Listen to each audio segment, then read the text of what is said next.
ইরানের পরিস্থিতি কিন্তু অবনতির দিকে এগোচ্ছে, বা তারা যে চাপের মধ্যে পড়তে চলেছে বা চাপের মধ্যেই রয়েছে, এটা বলাটা ভুল হবে না। তারা কিন্তু ইসরায়েলের সামনে টিকতে পারছে না, ক্ষতিটা বেশি তাদেরই হচ্ছে। তো স্বাভাবিকভাবেই সাম্প্রতিককালের একটা ঘটনা কিন্তু যেটা সামনে আসছে, সংবাদ মাধ্যম দপ্তরে হামলা চালাচ্ছে ইসরায়েল, এবং সেই ভিডিওতে দেখা যাচ্ছে সাম্প্রতিককালে বিভিন্ন মেনস্ট্রিম মিডিয়া থেকে শুরু করে সোশ্যাল মিডিয়ায় যে ভিডিওটা কিন্তু অত্যন্ত ভাইরাল হচ্ছে, যে সংবাদ মাধ্যমটির নাম Islamic Republic of Iran broadcasting, সেই দপ্তরেই কিন্তু খবর করা হচ্ছে, একজন সঞ্চালিকা খবর পড়ছেন, পিছন দিক থেকে কিন্তু বোমা পড়ছে। তো স্বাভাবিকভাবেই এই ভিডিওটা সামনে আসার পর কিন্তু স্বাভাবিকভাবেই ইরানের অবস্থা কিন্তু অনুমান করা যেতে পারে, যদি বলা হয় এরকম একটা ঠিক ঘটনা, এই যে একজন সঞ্চালিকা খবর পড়ছে, বিশেষ করে সংবাদ মাধ্যম দপ্তরে হামলা চলছে, এরকম ঘটনা কিন্তু গাজাতে দেখা গিয়েছিল এবং এখন দেখা যাচ্ছে ইরানে।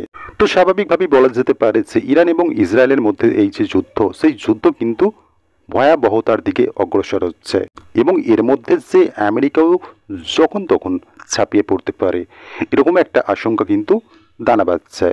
আমেরিকা একটা জিনিস বরাবরই ইরানকে বারণ করছে যে এই সংঘর্ষকে আর বাড়িয়ে লাভ নেই, পরমাণু চুক্তিতে সম্মত হওয়া উচিত ইরানের। সেক্ষেত্রে কিন্তু ইরান কোথাও না কোথাও তাদের জেদের উপরই দাঁড়িয়ে রয়েছে, তারা কিন্তু আমেরিকার কথা কর্ণপাত করছে না। সেক্ষেত্রে কিন্তু আমেরিকা সতর্কবাণী শুনিয়ে দিয়েছে ইরানকে, এই যে ইরানে তাণ্ডব চলছে তার মাত্রা কিন্তু অতিরিক্ত হবে, চরম পর্যায়ে গিয়ে পৌঁছাবে, যার কারণে কিন্তু ইরানকে ভয়াবহ ক্ষতির সম্মুখীন হতে হবে।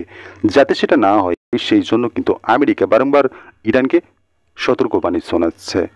এই সতর্কবাণী আমেরিকা যখন ইরানকে শোনাচ্ছে, তখনও ইরানের মাটিতে আছড়ে পড়ছে ইসরায়েলের মিসাইল, যেগুলো কার্যত ইরান আটকাতে অসমর্থ হচ্ছে, পারছে না তারা সেই সমস্ত মিসাইলগুলোকে আটকাতে। তো স্বাভাবিকভাবেই কিন্তু চরম পরিণতির দিকে অগ্রসর হচ্ছে ইরান।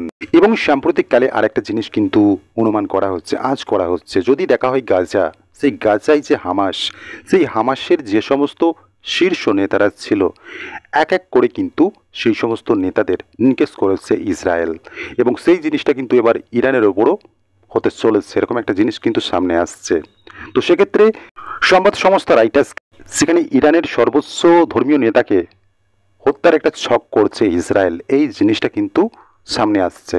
সেই প্রসঙ্গে যখন আবার পরবর্তীতে একটি মিডিয়াতে নেতানিয়াহুকে প্রশ্ন করা হচ্ছে এরকম কি ইসরায়েল কোনো পরিকল্পনা করছে, সেক্ষেত্রে কিন্তু তিনি সরাসরি নস্যাৎ করে দিচ্ছেন না। তিনি সেক্ষেত্রে বলছে যদি এটা হয় তাহলে ভালো হবে, ইরানের পক্ষেও সেটা ভালো হবে, এবং এই যে যুদ্ধের ভয়াবহতা সেটাও কমে যাবে।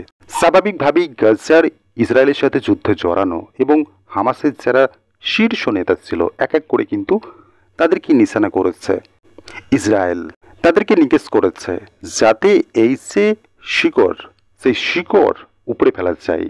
তো সমস্যা সেখানেই শেষ হয়ে যাবে, সেই নীতিটা কিন্তু ইসরায়েল অনুসরণ করছে বা বিগত দিনেও করেছে, এবং সাম্প্রতিককালে সেই আশঙ্কাটাই কিন্তু এবার যিনি ইরানের সর্বোচ্চ ধর্মগুরু রয়েছেন আয়াতুল্লাহ আলী খামেন, তার সাথেও এমনটা করতে পারে ইসরায়েল, এরকম একটা জিনিস আশঙ্কা করা হচ্ছে, এরকম একটা জল্পনা কিন্তু সামনে আসছে। তো স্বাভাবিকভাবেই কিন্তু ইসরায়েল, এই যে আশঙ্কার কথা বলা হচ্ছে, ইসরায়েল কিন্তু এই সমস্ত জিনিস করে বা করেছে, যার জলজ্যান্ত উদাহরণ হলো সাম্প্রতিককালে এই হামাস শীর্ষ নেতাদের সাথে হওয়া ঘটনাগুলো।